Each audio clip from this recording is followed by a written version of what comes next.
It's great to throw, it's great in your hand. You could easily project these, 20 yards. I'm sure the chemicals must have changed. Oh, drastically. This almost looks like a mustard gas. Right. I would not trust it to be that close. Got a couple for us. Hey, these are harder to pull, let me tell you. In the movies, they just pull them and they go. Rip them out, or the good old teeth. Yeah, the teeth, yes, or the pinky. Welcome back, everybody, to another episode of Total Recoil, where we're discussing video games, weapons, and equipment. I'm Israel Wright, your host, former Special Forces Green Beret. And with me, very special guest here to talk about explosives, Quentin Farina. Hey, great to see you. Hi guys, I'm Quentin Farina, former combat engineer in the Marine Corps, and currently a special effects foreman and pyrotechnic operator for movies and TV. So today we're going to be looking at some footage from all the Battlefield games. Excellent, a little bit of everything. Nice, man. Let's take a look. Little sticks of dynamite. Now, wouldn't he have like a wire heading towards there would him? definitely be a wire to each one of those. Right. Even if you connected them in series, you throw it out, there's still gonna be a wire to the next one, a wire to the next one. But if you're throwing 3 separate ones out, it's hard to throw a wire when it's connected to something. Nice examples right here. Pretty classic. Been around for a long time. Yep. The olden days. High explosive dynamite. Nice little bundles of 3. It's great to throw, it's great in your hand. You could easily project these, 20 yards, no problem. But with a wire attached to it, you're now dragging that out. Right, you're not gonna be tossing them willy-nilly. No, unless of course, you had just a regular fuse, you light it, you throw it, and then it's gonna blow up. But he has it where he's turning it, sending a current down it, so you definitely have some kind of wired device on it. Crossbow. Frag crossbow. I've never seen anything like that whatsoever. The only thing that I was able to look up was the saw to reel. It was actually like trench warfare, World War I, more like an oversized crossbow, more for like kind of lobbing stuff like a catapult. There are things that go back to that era where you could take a frag grenade, put it on the front of a rifle like we were talking about earlier, put a blank in it and fire it. Yes. Crossbow, I think it'd be nice because it's a lot quieter, but unfortunately, now you're going to be carrying a big crossbow on your back for the rest of the battle.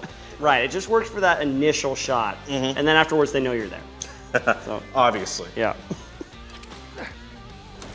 So this is an anti-tank grenade, which looks like a potato masher with extra grenades wrapped on the outside of it. M24 is what that looks like, but I thought that was something that didn't come until World War II. I could be wrong. Could be wrong, could be right. Just a grenade attached to a stick so you can just get that much on it. Yeah, you get that much more momentum. Yeah. But it looks like they've stacked them all around it to make an anti-personnel grenade into an anti-tank grenade. Right. Something good enough to maybe blow off the tracks. Right, which is what you're trying to defeat. Yeah, a mobility kill, not a complete kill. Exactly. Yeah. Frag grenade, classic. Basic frag grenades, yeah. That's pretty much what you're gonna see. There's not, the Hollywood style, big flames coming out, a lot of extra things going on. It's black smoke in a nice little cloud and a ton of fragmentation going everywhere. It's gonna pepper it in a 360 complete view. It's an omnidirectional. Right. What I'd expect from an incendiary. It looks like you got a lot of fuel there, more than something that you could pack in a hand. Right. And it does burn for quite a while. Yeah. I'd say if you were gonna do something like that, it's kind of like a Molotov cocktail in a smaller contained. Gotcha. Classic. Definitely. A version of a flare gun's been around as long as, black powder's been around. Oh, gotcha. Anytime you could launch something into the air. Modern ones are, self-contained cartridge, and this looks like an early version because it's got that flared front end. Yeah. And those are great for, marking targets, for showing you, where somebody is, or showing like an airplane where to strafe, where to go. Anti-tanks. Nice. It's a lot bigger of a boon for something as compact. Right. Anti-tank grenade's not going to try and kill it and get everybody involved. What you're really trying to do is just disable the tank as best as possible. Right. So throw it in their tracks, disable it. If you can disable one track out of a tank, it can only move forward and back. Right. It doesn't have the ability to turn. So you can still go up and down. So what you want to do is get both of the tracks and then start working your way in. Improvised grenades. Now these can be almost anything. Right. Anything that's a hand-thrown piece of explosive, either a fuse, a timed, anything that way. Correct, pretty much. Yeah. So this would be like, your German potato masher, something that you can hold on to and just get a lot more distance on. Yeah. The wood handle is not going to do anything besides, go away on the explosion. It's not going to create any extra shrapnel or do anything else. I'm sure the chemicals must have changed. Oh, drastically. This almost looks like a mustard gas. Something that you want to be as far away from as possible. Right. I would not trust it to be that close because, again, wind might just Wind drag might be it coming right in your into you. direction. This looks perfect because you throw it, it just sits there and bellows out. But if you got a bad wind or anything, next thing you know, gas. Yep. Smoke grenades are great for concealment and allow you to, hide your movements. Right. But, falls under that same thing, Mother Nature. Right. Get a little wind going and next thing you know, you're not as concealed as you thought you were. Exactly. It goes away pretty quick. Yeah. Frag Grenade. Frag Grenade, This is the classic pineapple. Right here. Got a couple for us. Hey, nice. One pineapple for you, one for me. Nice. These are harder to pull, let me tell you, than they look. In the movies, they just pull them and they go. Rip them out or the good old teeth. Yeah, the teeth, yes, or the pinky. Not as good as just a good pull, twist, pull. Hold the spoon. Yep. It's not going to go until you let go of the spoon. These ones are training ones with the blue spoon right here. Right. Obviously shown. Let's show the bottom, Yep, nothing in training rounds. Yep. Nothing going to come out, nothing going to do anything. But yeah, it's a good pull, twist, pull. Once you release the spoon, timer going down, your fuse burns down into the actual grenade, and then it'll explode. Yeah. But you want to get as far off as possible away from it. I got Grenade Expert. I get that expert badge in basic training. All right. Good old Army grenades.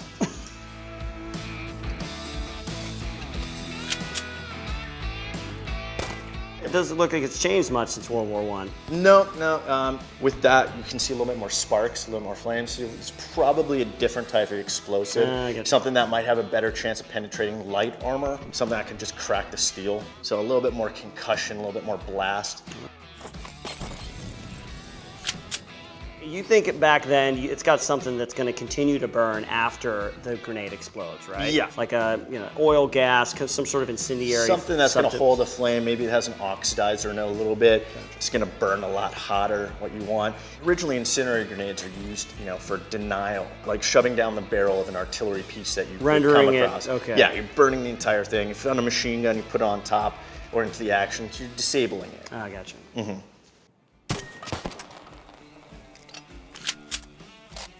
Is this going to be like a rifle that normally shoots regular rounds, but then it has an attachment? That Could be, or it could be a separate one completely. just for launching rounds. Yeah. But if you have something like this, you could easily shoot through that. It's just, a canister on the top, something to hold the grenade. It's still going to have a hole through it. Right. So you could easily, shoot real rounds, put in a blank round, which it looks like they're doing each time, and then being able to launch off your grenade. With this, you want to shoot up and kind of get it arcing. Yeah. It's not going to shoot well, just shooting straight. And again, you see just the clouds moving as the wind takes. Pretty good effects. Yeah, Absolutely. I love it. Yeah, this is one I've yet to play. Great game engine because you obviously see that the smoke is moving. Yeah. And moving away. It's not, just sitting there and burning for a while. Yeah. Kind of under the same general idea. Looks like, you pull the pin, put it in, fire it up, arc it behind, try and get behind a bunker into a pillbox. Yep. Something that you couldn't hit, normally. Yep. Oh, and I take mine. So anti-tank mines obviously are for tanks and for equipment versus personnel. Most of them take about 300 pounds of pressure once you get on it. So a modern day soldier with a full pack, gun, grenades, everything might actually step it off. But they're usually set so a tank would roll over it, blow a track off. Yep. And then stacking two next to each other is going to make a bigger boom though. I love the detonating C4, device. That's very classic looking kind of. Well, it's classic looking, but this is, updated with, radio frequency control where you have an antenna coming out. I don't think this is available for any military right now, but it does kind of give you that upgraded look of a classic. Yeah. There's a blowtorch? So what we have here looks like your standard blowtorch, and he looks like he's just trying to honestly heat up metal. There's no way. He's trying to ruin the paint job. There's no way this little flame would do anything. You'd heat up the metal on the outside unless you're sticking this right down the gas tube, and then at that point, you're too close. You're gonna go with it too, yeah. Another version of the C4, throwing it right on the stairs. Great idea, because they're gonna have to come up the stairs to get you. So it's a good place to fatal funnel them. Right to the fatal funnel and blow them in place. Maximum effect, yeah. Maximum effect, absolutely. Oh, we're definitely jumping in. Looks like Airborne. Airborne. Going into selection, I got to go basic, advanced, and then I actually got airborne training. You are so lucky. Most Marines do not get any airborne training whatsoever. That's like a bonus thing. So if you're going to do a re-enlistment bonus, you can ask to get your jump wings. Wow. Things like that. This is, the majority of Marines aren't airborne at all. You're right. We're amphibious. Amphibious, that's right. Amphibious. Because that's the history of the Marines, right? They were they were the protection of the Navy ships, absolutely. Ships, yeah. Another great version of your anti-tank mine. Placing it right in the road, right at an intersection. Easy. Yep, and then just waiting for them to come. Boom, there it goes. Exactly, a great little ambush. That's a big artillery piece in the middle of the city. I love it. That's crazy. That is crazy big. All right, tell us in the comments what kind of cannon that is, folks. I know you know. Yep. Oh, what's this? Rocket launcher? Looks like a Panzerfaust. Ah. German bazooka, pretty much. Okay. Yeah, anti-tank, be able to pierce the armor, a little shape charge in the front. Coming in, sniping this guy. That's funny, he leaves that guy alive just for a moment longer so he can see the explosion, and then now I'm gonna kill you. Well, Quentin, what do you think? Thoughts, reactions, comments, questions, concerns, Battlefield? Thought it was pretty realistic. A lot of things from, back in the day to all the way up till now. You get to see, combat literally evolving in these. Folks, if you want to see more videos like this, go to Gamology's Facebook and YouTube page. And if you want to hang out with this cool guy a little bit more, go to twitch.tv/myhappyself. At least I know where to find you. You can find me on your local film set, blowing stuff up and making big O-fires. Can I come find you, Quentin? You can always come find me. Thanks. Oh, anytime. Bye, everybody. Take care. But you kind of went away. Period. It's good to see you again. Yeah, that's right. They're gonna know. This friendship is gonna sweep the internet. Again.